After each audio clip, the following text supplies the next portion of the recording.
The House-passed bill to end normal trade relations with Russia appeared to see some movement yesterday after an agreement was reportedly reached over sanctions language that was included. Senator Rand Paul of Kentucky had been holding up the bill because of new language that had been added to the bill that would target, quote, serious human rights abuse, rather than the traditional language of gross violations of international recognized human rights. Now, that may sound better, but the latter term is defined in U.S. law. The former could be construed to mean almost anything the reader wants it to mean. Therefore, it can be abused by a far-left administration that promotes an ever-expanding list of what they consider to be human rights.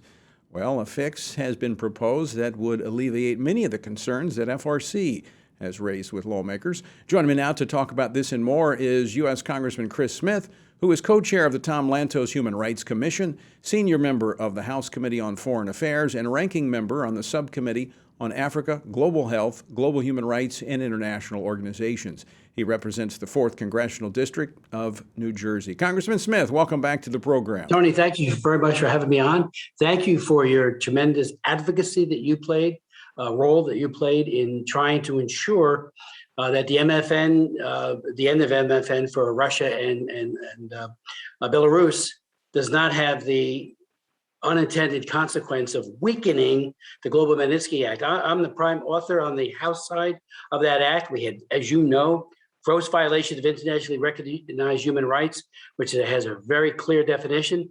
And in comes language that we couldn't stop in the House, but they're stopping it, we believe, in the Senate, called serious human rights abuse, whatever that means. We have no idea.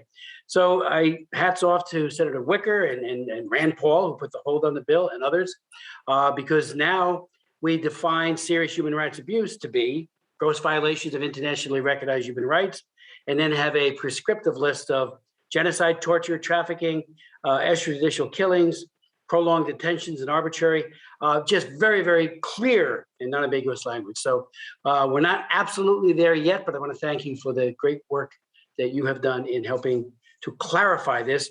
And then there's a further limitation language. It says a foreign person shall not be subject to sanction under the section because of speech, advocacy, associations, or belief that would be lawful if conducted within the United States.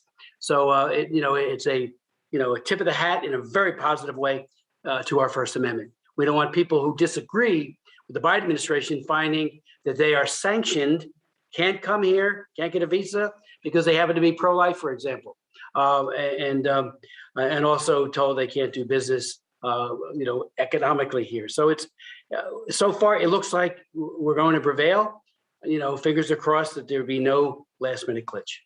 Congressman, in this day and age when people just want to take words and make them mean all kinds of things, it's very important that we have clear, concise definitions of these terms. And this is a term, as you pointed out, you helped pass this legislation originally, the Magnitsky Act, and it has clear terms, and it's been used successfully.